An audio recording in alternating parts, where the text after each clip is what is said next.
Muy buenas tardes, señores, y bienvenidos a esta su casa un día más.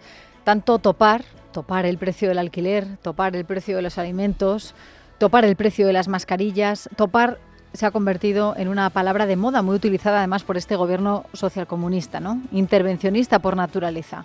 En la pandemia, ante el abuso que suponía pagar 5 euros por una mascarilla en la farmacia, el gobierno decidió topar su precio para que no se pudiera cobrar más. Quizá fuera algo premonitorio. El gobierno de Pedro Sánchez decidió limitar el precio máximo de las mascarillas no por ayudar al bolsillo de los españoles, sino para que alguno no se enriqueciera más de la cuenta, aunque es lo que pasó finalmente.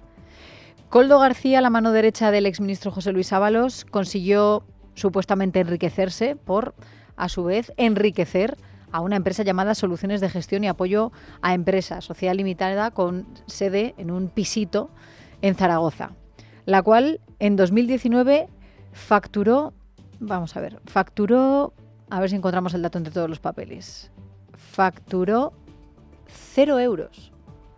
0 euros en 2019. Al año siguiente, ¿saben cuánto facturó? 53 millones de euros. Caray. Bueno, esa suma de dinero la consiguió gracias a las adjudicaciones públicas directas relacionadas con el COVID-19. ¿Qué hacía? Vender mascarillas en el momento que más se necesitaban, ofreciéndoselas a las administraciones. ¿Pero cómo? Disparándoles el precio. Weni, widi, wiki, ¿no? Vine, vi, vencí. Parecía una obra maestra, ¿no? Sales de la nada, de repente, tu empresa, tienes la suerte de que el gobierno te contrate y encima vendes las mascarillas carísimas para enriquecerte en un momento de alerta sanitaria, de estricta necesidad. Pero es que le salió mal. Salió mal. Porque fíjense, el 20 de marzo de 2020 empieza a investigarlo la Fiscalía Anticorrupción. Solo una semana después de decretarse el estado de alarma. Y desde el minuto 1 hubo un ministerio que se encargó de hacer las compras centralizadas de todas las mascarillas. El de Sanidad, ¿no? Es lo que todos pensamos en un principio. Pues no. El de Fomento. Es curioso. Fomento después Transportes. Curioso, ¿eh? Pregunta que se haría el señor Ábalos, ¿no? ¿Y de dónde saco yo tantas mascarillas? Abro un concurso público, que es como se suele hacer, y el que mejor precio me dé y mejor servicio, a ese es al que le voy a comprar las mascarillas. Pues no, mejor a dedo. Porque como estamos ante una emergencia sanitaria, necesitamos algo que sea rápido, ¿no? Luego hubo otras administraciones que también contrataron a la empresa en cuestión que está siendo investigada, ¿no? En Baleares y en Canarias. Bueno, el negocio era redondo para esta empresa que, según Anticorrupción, solo se gastó el 13% de lo recibido en mascarillas y luego obtuvo un beneficio de, calcula, el 36%. Para llegar a estas conclusiones han hecho falta casi 2 años de investigación, siguiéndole los pasos al hombre de máxima confianza de José Luis Ábalos, a Koldo García Izaguirre, ¿no? Y así es como comienza la operación Delorme, por el creador de las mascarillas, ese médico francés, Charles Delorme. Bueno, es una investigación llevada a cabo por la Audiencia Nacional. Ahora ya es verdad que nadie estamos llamando la operación con ese nombre, porque se nos olvida, porque es difícil, porque viene del francés. ¿Y por qué llamarlo de esa manera cuando podemos llamarlo directamente el caso Koldo, ¿no? Que es como comúnmente lo estamos conociendo, aunque los partidos políticos le hayan cambiado incluso el nombre? Ahora se lo voy a contar. ¿Qué están investigando? Pues los delitos de organización criminal, de cohecho, de tráfico de influencias, pero también de blanqueo de capitales por esos contratos con las administraciones, con varias administraciones. Así que el gobierno adjudicó a esa empresa los contratos millonarios que dependían del ministerio de Ábalos, aunque hubo otro que dependía, también otro de esos contratos que dependía de otro ministerio. Supongo que ya lo habrán leído a estas alturas, ¿no? El otro ministerio, el del Interior, Marlaska, ¿no? El cual en una respuesta parlamentaria explicó que contrató con esta empresa, por cierto la empresa se llama Soluciones de Gestión, tras una llamada de Ábalos, ¿no? Curioso. Bueno, sabemos también por las informaciones periodísticas que la UCO le atribuye a Koldo García un patrimonio de 1,5 millones con 3 pisos en la provincia de Alicante, en Benidorm concretamente, frente a la playa de Levante, una zona muy demandada, es una buena inversión. Comprarse pisos en esa zona. Otra en Polop de la Marina, donde él tiene su residencia familiar con su mujer, también imputada en el caso, y luego tiene algunas fincas rústicas en Orense. También tiene coches de alta gama y joyas, no se vayan a creer, ¿no? Esto también tiene que aparecer, ¿no? Y todo esto habría salido de las comisiones ilegales en la venta de las mascarillas durante la pandemia, ¿no? Y estas compras, según la investigación, las compras de este patrimonio, no son anteriores al estallido de la pandemia, sino posteriores. ¿Cuándo compró estos pisos? Pues 5 meses después, ¿no? Dice la Fiscalía Anticorrupción en sus informes, lo leemos hoy en la prensa, en El Mundo, por ejemplo, que Koldo García puso a nombre de su hija, menor de edad, uno de los pisos de Benidorm. Eso ya es sospechoso, ¿no? Pero más cosas sospechosas. Es que lo pagó en efectivo. ¡Wow! Bueno, una parte en efectivo, otra en forma de cheques desde la cuenta de su hija. Una cuenta que días antes de la operación, curiosamente, recibió 9 traspasos de dinero por valor de 110.000 euros. Les recuerdo que no estamos hablando de la empresa, sino del supuesto adjudicador, ¿no? Del cargo del ministerio. Y la conclusión de los investigadores en las pesquisas a la que llegan es clara. Dice, oye, es que no se corresponde con los ingresos procedentes de sus actividades oficiales. ¿De dónde saca tanto Koldo García, no? Y de lo que trasciende del sumario, porque es verdad que hoy hemos estado conociendo cantidad de noticias y además cada 10 minutos, les podemos contar que Koldo García iba supuestamente ingresando dinero en las cuentas de sus allegados, ¿no? La cuenta de su hija pequeña, como les acabo de contar, también el de su hermano Joseba. En 3 años su hermano ingresó en sus cuentas más de 265.000 euros. O, por ejemplo, que Koldo guardaba dinero en efectivo, él solía pagar, explican algunos, con billetes de 500, pues lo guardaba en la caja fuerte de su casa. Hoy hemos conocido también que las empresas adjudicatarias, los beneficios que iban recibiendo por parte de la Administración Central, los iban enviando a diferentes cuentas en Brasil y en Luxemburgo. La cosa no pinta bien. Y la UCO ha encontrado estos movimientos que nos dicen, oye, esto parece que es un blanqueo de capitales, ¿no? Aquí parece que el objetivo, a la hora de llevarse ese dinero a Brasil y a Luxemburgo, esas empresas, es para intentar ocultar o dificultar el seguimiento y la trazabilidad de esas comisiones obtenidas, ¿no? También de las ganancias. Hemos recibido estas ganancias porque ha habido aquí un intervencionista en el medio, una persona, un comisionista que se ha llevado lo suyo, ¿no? ¿Por qué me han elegido a mí, a mi empresa y no a otras? Bueno, y más cosas que hemos conocido hoy. El contenido de los pinchazos telefónicos ordenados por la Audiencia Nacional a esta presunta trama, porque se está publicando parte del auto, ¿no? Lo que sabemos es que los investigados sabían que estaban siendo rastreados, ¿no? Y otra cosa, que los empresarios hacían alusión al jefe de Koldo en una de esas llamadas. Desconocemos cuántos jefes tenía el asesor y amigo del ministro Ábalos, en su momento el ministro de Fomento y de Transportes. A lo mejor tenía muchos más, ¿eh? Pero bueno, vamos a conocer los detalles de lo que ha trascendido hoy de esas escuchas telefónicas. Esther Nieto. Las intervenciones telefónicas recogidas en el sumario del caso apuntan a una conversación que tuvo lugar el pasado mes de diciembre entre 2 de los empresarios implicados en la trama. Se trata de Juan Carlos Cueto e Íñigo Rotahecho. Cueto llama a Rotahecho, al que comenta textualmente: esto era un favor que le estaba pidiendo tu vecino, él y su ex jefe, y parece ser que el otro ha dicho que sí porque le han dado otro favor a cambio. La Fiscalía, por su parte, señala que quien pronuncia estas palabras, Juan Carlos Cueto, es el titular real de la mercantil Soluciones de Gestión. Pero Cueto también es un viejo conocido de la justicia. Lidera la firma comercial Cueto 92, que ya fue investigada en la Audiencia Nacional por presuntamente desviar dinero pagado en comisiones millonarias para conseguir contrato de material policial con el gobierno de Angola. Por otro lado, no ha trascendido el cargo que tiene el otro interlocutor, Íñigo Rotahecho, aunque algunos medios apuntan que era la persona de confianza de Juan Carlos Cueto. De otra conversación intervenida con fecha del pasado 27 de septiembre, diciembre, se desprende también que el inspector de Hacienda había dejado claro que el presidente del Zamora Club de Fútbol y también empresario, Víctor Gonzalo de Aldama, era un comisionista. En esa charla, Cueto le muestra su preocupación a Rotahecho de que el caso pase de Hacienda a un juez y le dice: como vaya alguien allí y empiece a alargar y rajar, tiene un problema. La investigación revela además que los empresarios tomaron todas las precauciones para no ser descubiertos por la Fiscalía Anticorrupción.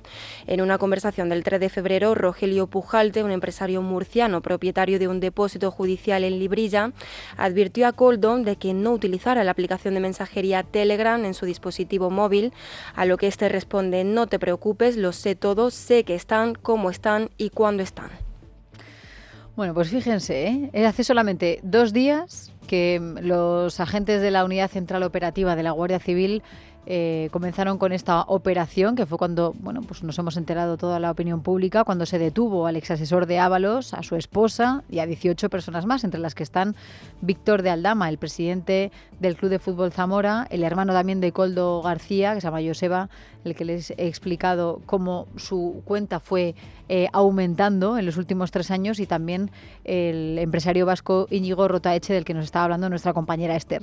Todos fueron puestos en libertad en el día de ayer, aunque con algunas medidas cautelares, y también la mano derecha de Ábalos, que se acogió a su derecho a no declarar. La investigación, sin embargo, sigue su curso y la UCO ha detenido a un policía que, curiosamente, también fue escolta de José Luis Ábalos, se llama Rubén de Aldama, y es el hermano del también detenido el presidente del Zamora, de Víctor de Aldama, cuyas empresas también fueron utilizadas presuntamente en la trama. Todos los caminos conducen a Roma, ¿no? Yo creo que esto nos lo estamos pensando todos en este momento, y en este caso, y en el punto de mira, Roma está representado por el que fuera el ministro de Fomento, ¿no? Por José Luis Ábalos, también número 2 del Partido Socialista en su momento, ¿no? Aunque en la actualidad solamente tiene el cargo de diputado. Lo es porque, aunque tras la moción de censura, Rajoy se convirtió en uno de los ministros de confianza de Sánchez, primero ministro de Fomento entre el 18 y el 21, después además fue secretario de organización del PSOE, es el cargo que tiene ahora, que ocupa Santos Cerdán, el amigo de Carles Puigdemont. Bueno, pues en 2021 Ábalos abandonó el gobierno. Pero motu propio, pues no, es que Sánchez decidió hacer una remodelación. Y desde entonces el valenciano Ábalos es solamente diputado. Además de, preside la Comisión de Interior del Congreso, pero es solamente diputado. La cuestión es que ahora, ante todas estas informaciones, que encima apuntan a que esto se lo lían en Moncloa, decidieron por eso prescindir de él. Y por eso en el Partido Popular están pidiendo explicaciones. Por ejemplo, hoy los populares han convocado una reunión urgente, lo han llamado de coordinación y seguimiento del caso Koldo, ¿no? Ellos no lo llaman así, es lo que les explicaba antes, que algunos lo llaman Koldo y otros partidos le cambian el nombre. Ahora en el PP lo llaman el caso Ábalos. Bueno, esa reunión convocada de urgencia ha estado presidida por la secretaria general del Partido Popular, por Cuca Gamarra, y también ha habido otros miembros de la dirección del partido. Es una manera que tiene el Partido Popular de meter más presión sobre el Partido Socialista, ¿no? Sobre este nuevo caso de corrupción que le salpica, y en un momento tan frágil como el de la pandemia, ¿no? El comienzo de la pandemia, cuando no teníamos mascarillas, ¿no? La gente que quiso sacar provecho de esa situación. Bueno, Gamarra hoy, después de esa reunión, ha dado una rueda de prensa, ha insistido en varias ocasiones en hablar de la gravedad de los hechos, porque afecta a la corrupción del gobierno de Pedro Sánchez, esto es textual, y por eso ha anunciado que su partido se va a personar en la causa judicial de este caso. Algunas fuentes del Partido Popular dicen, vamos a ir a por todas, ¿no? O sea, que no esperen la más mínima condescendencia por parte del PP, porque esta trama, esto es indecente, ¿no? Y esto hay que sumarle también el caso del Tito Berni, ahora el caso Ábalos. Por tanto, piden la dimisión del propio Ábalos, y se lo ha pedido Cuca Gamarra que haga algo, se lo ha pedido a Pedro Sánchez. Cuando van pasando las horas, cada vez más se conocen testimonios que afirman que esto ya se sabía, que esto era algo de lo que se hablaba en Moncloa y que esto era algo de lo que se hablaba en Ferraz. Aquel cese a todos nos hizo pensar que tenía que haber alguna causa para que ocurriera, porque Pedro Sánchez estaba cesando como ministro nada más y nada menos que a quien había sido el número 2 del Partido Socialista. Y sin embargo nunca se nos ha dado una explicación y a día de hoy seguimos sin esa explicación, aunque empezamos a pensar y tener bastante claro el por qué fue. Bueno, además, los populares hoy le han dicho a Sánchez que tiene que salir a dar explicaciones. Han dicho en el Partido Popular, necesitamos explicaciones sobre lo ocurrido, ¿no? Moncloa, ¿hasta dónde sabe? El Gobierno, ¿hasta dónde sabe? El Partido Socialista, ¿hasta dónde sabe? Ese fue uno de los motivos por los que cesaron al ministro Ábalos. Claro, se necesitan explicaciones y lo antes posible, ¿no? De manera urgente. En el Partido Socialista, hoy, pues no sé qué es lo que ustedes piensan que han podido decir, ¿no? Hoy cambia el discurso respecto a ayer, ¿no? Porque, fíjense, ayer en el PSOE explicaron que no se le había pedido a Ábalos que entregara su acta de diputado porque decían que no tenía por qué dar un paso al lado, ¿no? Por un hecho de que una persona, que no era él, formara parte de su equipo y que ahora esté siendo investigado. O sea, que esto había que dejarlo y que tampoco vas a decirle a Ábalos que se vaya, ¿no? Sin embargo, hoy cambia la cosa. Hoy dejan la puerta entreabierta para que sea el propio Ábalos el que se vaya. ¿El detonante cuál ha sido? Pues lo que les hemos contado, esa parte de los extractos de los audios de la investigación en los que se habla del jefe de Koldo, ¿no? Por eso su discurso, el discurso del Partido Socialista, ha cambiado en el día de hoy. Esto es lo que ha dicho la vicepresidenta primera del Gobierno, también ministra de Sanidad. Parece, ¿no? Insisto en que el sumario no lo conocemos, pero parece que no hay ningún tipo de reproche penal o de delito al señor Ábalos. Y por tanto le corresponde a él tomar cualquier decisión en este sentido. Yo sé lo que yo haría. Yo sé lo que yo haría.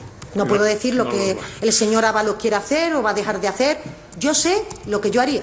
¿Y usted dejaría el escaño? Usted sabe lo que yo haría. Perfectamente. Bueno, les he dicho que era la ministra de Sanidad, pero no, es la ministra de Hacienda, aunque fíjense, ya con tantas competencias cruzadas ya podríamos hablar de que cualquiera de ellos puede tener pues esa competencia. Hablaba María Jesús Montero, fíjense, escuchamos también a los teclados cómo echaban humo, los periodistas escribiendo a toda velocidad, porque tampoco es que haya habido hoy reacciones al respecto, y menos en el Partido Socialista, ¿no? Algo parecido ha dicho hoy la ministra de Defensa, Margarita Robles, en una entrevista que le han hecho en Radio Nacional cuando le han preguntado si cree que Ábalos tiene que marcharse del Congreso de los Diputados. Ha dicho que a ella no le corresponde decirlo, pero ha dicho algo más. Insisto, yo creo que no se trata de la opinión personal que yo pueda tener, que no tiene ningún valor, se trata de las actuaciones judiciales. También digo, este es un país en el que todos hacemos juicios paralelos y que lo importante es lo que digan los jueces. Pero es algo que produce bochorno, que produce vergüenza. Yo espero, y lo esperamos todos en el Gobierno, que se llegue hasta el final, en el esclarecimiento de los hechos, que desde luego la respuesta de la justicia sea ejemplar, porque es inadmisible. En cualquier caso, la corrupción es siempre inadmisible, pero prevalerse en una situación de dolor, de sufrimiento, como era la pandemia, para lucrarse personalmente, y me parece especialmente deleznable. Bueno, pues si le parece deleznable, aquí tendrán que empezar a depurarse responsabilidades. A lo mejor hay que descolgar el teléfono, si no lo han hecho ya, obviamente, y llamar al señor Ábalos y que explique, ¿no? Porque no nos vale con que el exministro salga de tertuliano en un programa de televisión de humor a dar su opinión, como hizo hace 2 días, en cuanto se conoció la detención del que fuera su mano derecha. Él lo negó, ¿eh? Él no dijo que fuera su mano derecha. Hasta un compañero en el plató le decía, bueno, más bien mano izquierda, ¿no? Y ya está, ya está. En fin. Bueno, lo que sí sabemos que ha hecho el PSOE es una cosa, que es suspender de militancia a la mujer de Koldo García, porque él no está afiliado al partido, pero su mujer sí, como también la detuvieron y es sospechosa, pues a ella le han suspendido la militancia. Más voces que hemos conocido hoy en el seno del Gobierno, aunque no sea del ala socialista, el ministro de Derechos Sociales y Consumo, Pablo Bustinduy. No sé si será un agravante penal, pero desde luego, desde el punto de vista ético y político, lo convierte en una cosa absolutamente execrable, y creo que la reacción tiene que ser rápida, ejemplar, tajante, o sea, no podría ser de otra manera, y eso, evidentemente, estoy seguro que es lo que va a compartir todo el Gobierno entero. Bueno, pues de momento no se está cumpliendo esto, señor Bustinduy, porque rápida, ejemplar y tajante, de eso nada. Pero nada de nada, ¿no? Pedro Sánchez, por ejemplo, ¿qué es lo que ha dicho? Porque hoy ha hablado. Pues no ha dicho nada. Porque ha decidido desplazarse hasta Valencia, donde está el otro foco informativo de la jornada, lamentablemente, desde el día de ayer, hasta el barrio de Campanar. Ha querido el presidente del Gobierno mostrar su solidaridad con las víctimas del edificio incendiado, calcinado en el día de ayer, en el que han fallecido, según nos dicen las autoridades que van actualizando estos dramáticos datos, han fallecido 5 personas. Y esto es, por tanto, lo que hoy se ha limitado a decir Pedro Sánchez. Quisiera, en nombre del Gobierno de España y creo que en nombre del conjunto de la sociedad española, trasladar nuestra solidaridad, nuestro cariño y nuestra empatía a los familiares de las víctimas ya conocidas por este terrible incendio. En segundo lugar, reafirmar el espíritu de colaboración y de cooperación que cuando, por desgracia, surgen estas tragedias, siempre desplegamos los distintos niveles de la administración, el Ayuntamiento, la Generalitat y, por supuesto, también la Delegación de Gobierno. Bueno, desde mi punto de vista, está bien que muestre su apoyo el presidente a la gente que lo está pasando mal, ¿no? Pero podría haber hecho lo mismo con el incendio de las Atalayas, en Murcia, por ejemplo, ¿no? Donde fallecieron en octubre 13 personas en varias discotecas. Lo recuerdan, ¿verdad? 13 personas fallecieron, ¿eh? O algo más cercano en el tiempo. Yo creo que podría haber mostrado esta sensibilidad que muestra hoy y esta mano tendida a las familias de los 2 agentes de la Guardia Civil asesinados, arrollados por esa narcolancha hace 2 semanas en Barbate. Claro, ¿de qué depende la solidaridad del presidente? ¿Depende de si hay gala de los Goya o no? ¿De si tiene la agenda vacía o llena? A mí me gustaría que lo explicara. Y sobre todo me gustaría que en el Gobierno dieran algún tipo de explicación, porque ellos mismos se están retratando. Aparece hoy de repente en Valencia. Bueno, es verdad que no ha pronunciado ni una sola palabra del caso Koldo. No era un buen día para preguntarle por ello, cuando el asunto principal de la jornada, en este caso de corrupción en tiempos de pandemia y con su diputado, está salpicado. Nadie le ha preguntado sobre ello, ¿no? Quizá por eso también ha elegido irse a Valencia en un día como hoy, ¿no? Para que nadie le pregunten. Sobre eso, bueno, pues es el otro asunto principal de la jornada, del que también tenemos que hablarles, ¿no? De ese asombroso y voraz incendio en esa urbanización de Valencia que en menos de una hora hizo que, bueno, el edificio principal y el de al lado, de 14 plantas, la estructura, se quemara completamente. Es el peor incendio de la historia de la ciudad de Valencia, y donde el momento se contabilizan 5 fallecidos y 14 desaparecidos. Hoy la alcaldesa de Valencia, María José Catalá, ha anunciado que la ciudad va a declarar 3 días de luto oficial por este terrible incendio, que van a suspender además todo el calendario de los actos falleros que estaban previstos para este fin de semana. Entre ellos, bueno, estaba la mascletá, la macro despertá y también estaba la crida. Es la primera vez que se pospone. Han decidido que junto con la Junta Central Fallera pues verán una nueva fecha para reubicar estas festividades. Bueno, también hasta el lugar pues, se ha acercado el presidente de la Comunidad Valenciana, el popular Carlos Marzón, que se ha puesto a disposición de todas las familias afectadas. La Generalitat está trabajando ya en 2 decretos. Uno, extendemos los 3 días de luto a toda la Comunidad Valenciana, con banderas a de asta, lutos, etcétera. Y un segundo decreto en el que ya estamos coordinando con el Ayuntamiento de Valencia, de medidas económicas, de restitución de la vida, las viviendas. La verdad es que cuesta trabajo ponerse en la piel de estas personas que lo han perdido absolutamente todo. Ya no solo hablamos de las vidas, y de las familias que han podido perder algún miembro de su propia familia, sino que de la noche a la mañana te quedes sin casa, ¿no? Que donde has puesto todo tu empeño y tus ahorros para pedir una hipoteca y tener tu vivienda, y de repente, no hablamos de unas horas ni de unos días, de repente, en menos de una hora, todo se esfuma.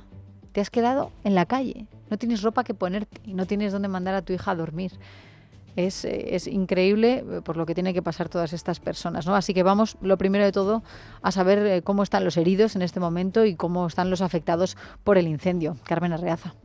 A esta hora el último balance oficial de víctimas asciende a 5 fallecidos y 15 heridos, 7 de ellos bomberos, pero todos fuera de peligro. Sin embargo, aún hay 14 desaparecidos a los que se intenta localizar a toda costa a través de sus familiares, como señalaba esta mañana la alcaldesa de Valencia, María José Catalá. Cruzamos con los datos que tenemos, cruzamos con los datos de personas que están alojadas en el hotel, de personas que están alojadas con sus familiares, de personas que se han acercado hasta aquí y a partir de ahí actualizamos esa información. Pero a esta hora, a punto de cumplirse 24 horas del inicio del incendio, el barrio de Campanar, donde está ubicado el edificio siniestrado, continúa en shock. Muchos de los vecinos que consiguieron escapar regresaban esta mañana a la que era su casa, donde iban recibiendo las malas noticias. Sí, mi vecina con sus bebés. Iban a aparecer más muertos seguro. Ha muerto una vecina mía con sus nenes pequeños y su marido dentro.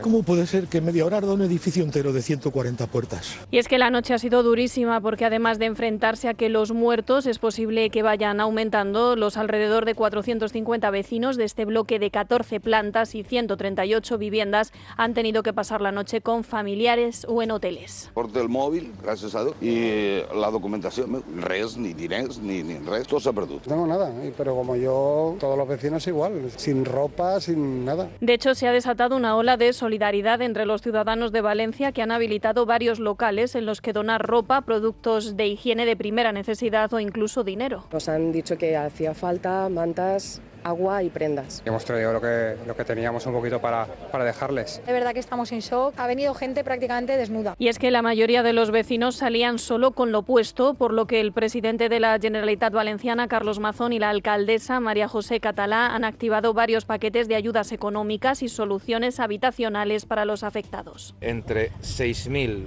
y 10.000 euros para las familias afectadas, gastos de ropa, gastos de taxi, gastos de comida. En un edificio de viviendas que compró recientemente el Ayuntamiento de Valencia, son 131 viviendas, están siendo preparadas y equipadas. Pero no solo es que estas personas se hayan quedado sin vivienda, sino que la gran mayoría han perdido hasta la documentación. Así lo relataba para Antena 3 José Antonio, uno de los vecinos. Salimos al pasillo y en ese momento venía corriendo un hombre hablando en inglés, hablando de fuego. Qué tonto fui no haber regresado a sacar por lo menos los pasaportes, porque yo soy venezolano y el pasaporte venezolano es una tragedia para sacar. De hecho, el propio José Antonio recalcaba, al igual que hacían otros vecinos, la figura fundamental del conserje del edificio, Julián, que avisó y ayudó a escapar a los atrapados. Si alguien yo quisiera que la Comunidad de Valencia le diera una medalla, es a ese conserje. El propio Julián, hoy de nuevo en las inmediaciones del edificio incendiado, restaba importancia a su heroica actuación. Sí, para mí ha sido un placer ayudarles en todo lo que he podido, la verdad. Sí, aparte estuve hasta las 2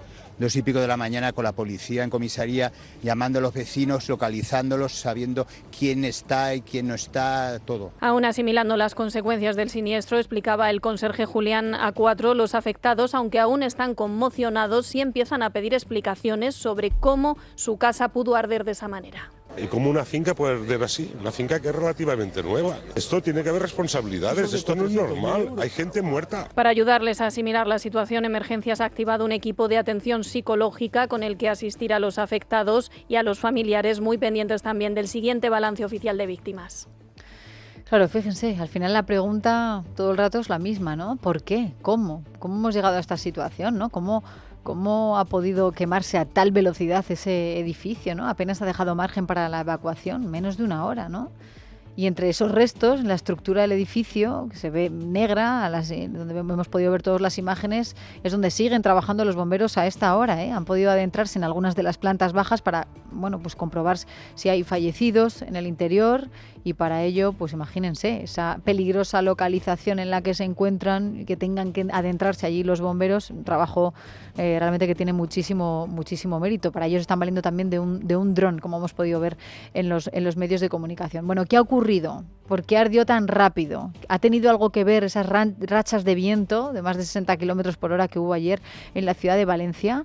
Y también se está hablando del revestimiento de poliuretano, ¿no?, que había en ese edificio. Un edificio y una promoción, unas viviendas que ya en el año 2000 su promotora vendía como si fueran de lujo, ¿no? Hablaba de 2 edificios vanguardistas, singulares, unidos por un espectacular ascensor panorámico, y fíjense, lo hemos tenido que lamentar, 5 muertes, insistimos, de momento, y estas imágenes y a cantidad de familias, más de 100 familias que han dejado pues sin absolutamente nada, ni la documentación. Vamos a hablar con Josep María Adel Argilés, es catedrático de Arquitectura de la Universidad Politécnica de Madrid. Josep María, ¿qué tal? Muy buenas tardes.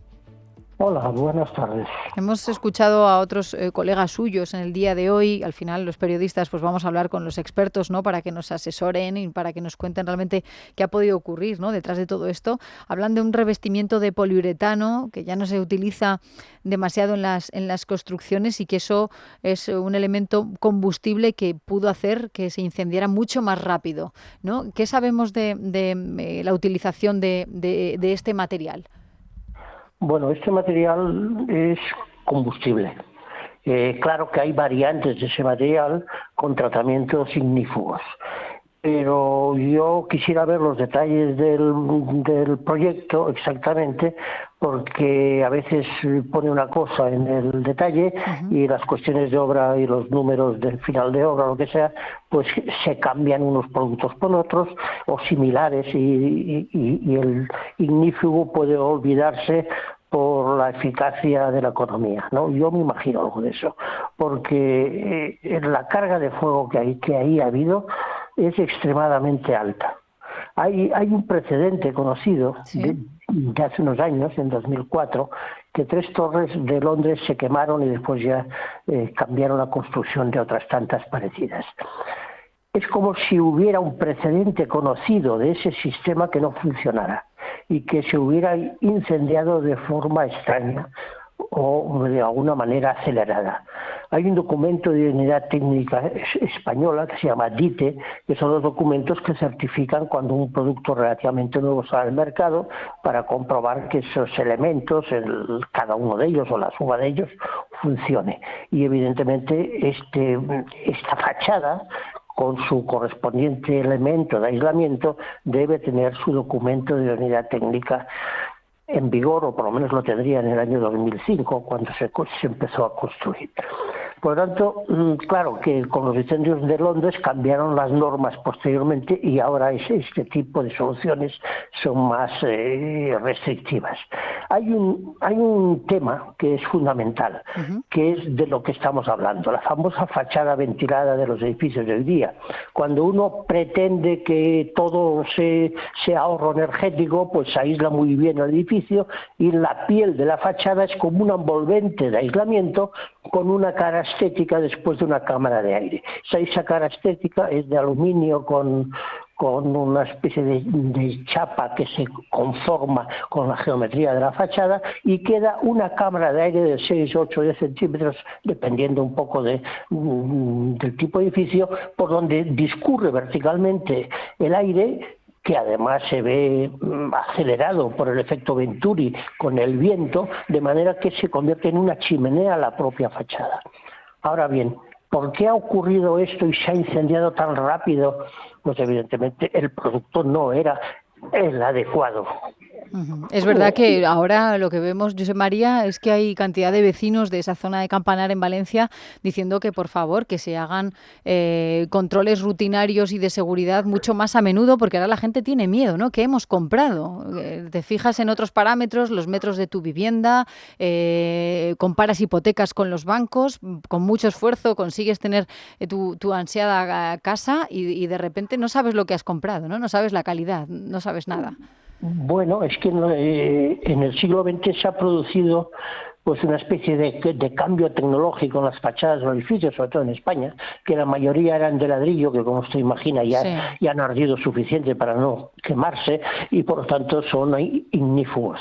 Claro, antes era la fachada exterior de ladrillo y al interior se ponía el aislamiento. Ahora se pone en el interior lo que sea, paneles de yeso, que son ignífugos, pero entre sándwiches de esos productos que son combustibles. Si ese producto de las medianeras interiores entre habitaciones, cocina, escaleras, etcétera, tocan o topan, como es lógico, o se entregan constructivamente hablando con la fachada y tienen dentro el mismo producto que tienen en la fachada y que es combustible, entonces el fuego entra, por así decir, como una mecha de la propia fachada al interior del edificio, que parece que es lo que ha pasado. Desgraciadamente, ni 45 minutos parece ser que ha durado el incendio para quemarse todo el edificio, cuando realmente deberían de estar hablando de una protección mínima de incendios de 30 minutos, que no se han dado en cada uno de los apartados, aparte de no haber las barreras o los sectores diferenciados de incendios entre cocinas, escaleras, los dos edificios, etcétera, que tenían que haber partido o parado o bloqueado el fuego de una parte horizontal de un edificio con respecto a otro. Y en el sentido vertical, bueno, en las torres elevadas ya sí se exigen separadores horizontales de antifuego o que evitan la subida del aire, pero en edificios de poca altura, aunque se tenga más de 10, pues no se ha exigido. Al revés, se ha potenciado por el efecto magnífico de que no te entra el calor con la fachada ventilada, sí, ni pasa el frío. Y Josep María, una última cuestión, porque nos quedamos sin tiempo lamentablemente, me quedaría un buen rato hablando con usted. ¿Cree que habría que cambiar la legislación o hay algo que se pudiera hacer para evitar esto? ¿O cree que esto ha sido, bueno, pues un caso aislado y que ha habido varios motivos por los cuales bueno, pues esto ha acabado en este desenlace tan trágico y probablemente no vuelva a ocurrir? Yo creo que esta fachada se ha hecho bastante en los últimos años. Ahora, seguramente debe tener unas prescripciones precisas y exigentes que hagan que el poliuretano empleado no sea no sea combustible, sino que sea ignífugo, o que se dispongan las barreras suficientes, pues digamos, de planta a planta para que no siga de una planta a otra. Esto ya es normativa nueva, pero antiguamente se favorecía esa continuidad que desgraciadamente algunos edificios tendrán. Pues Josep María del Argilés, catedrático de Arquitectura de la Universidad Politécnica de Madrid, gracias por habernos ayudado a entender un poco mejor qué ha podido ocurrir. Hay que esperar bueno, pues lo que diga la investigación y de momento pues todo el ánimo del mundo a los damnificados. Para lo que haga falta. Muchas gracias por su atención, muy amables.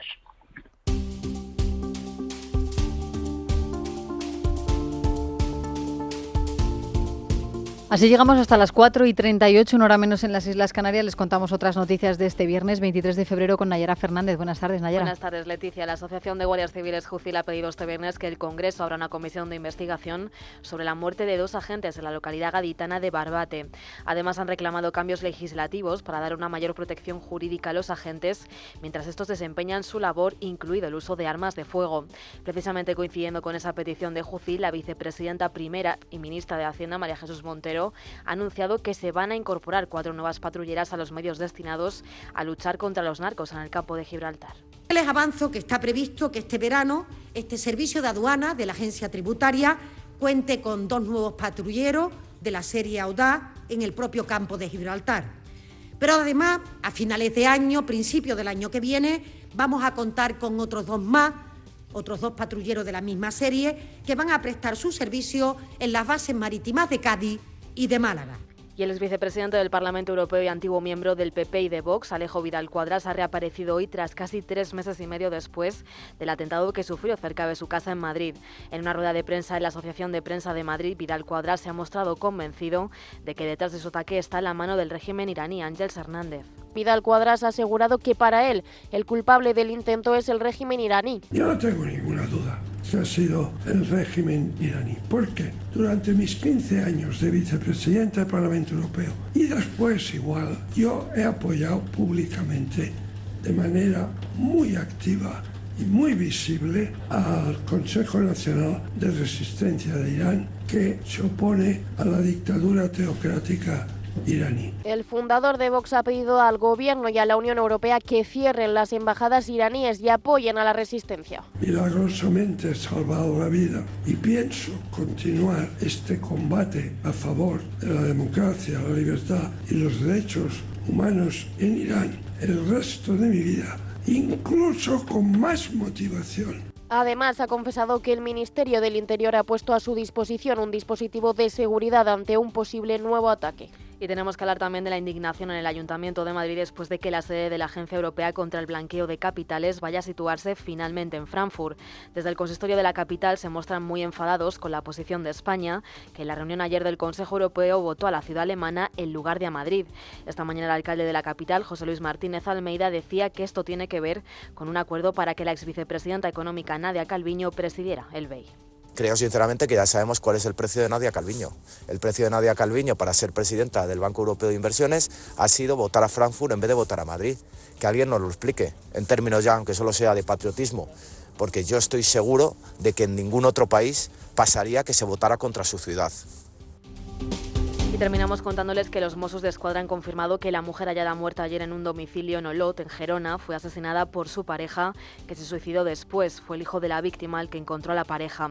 También en Aldea del Rey, en Ciudad Real, una mujer de 54 años ha sido asesinada hoy por su marido, que ya ha sido detenido. María García. El alcalde de Aldea del Rey, Cándido Barba, ha lamentado la noticia del asesinato machista sufrido por esta localidad de 1.500 habitantes. En declaraciones a los medios, el alcalde ha confirmado que el supuesto asesino, natural del pueblo, ha sido quien ha dado aviso a la Guardia Civil. El matrimonio se encontraba solo en el momento de los hechos y no había constancia de denuncias previas por casos de malos tratos. Escuchamos a la portavoz de la Guardia Civil, Manuela Santiago. Él está detenido, la pareja tiene un hijo menor de 8 años que se encontraba en el colegio. La preocupación ahora pasa por el estado del niño, que estaba en el colegio en el momento de la muerte y a quien no se le ha informado hasta la hora del recreo, de la mano de uno de sus tíos y de un psicólogo especializado. En lo que llevamos de año, esta sería la primera mujer asesinada por su pareja o expareja en Castilla-La Mancha y la cuarta en España.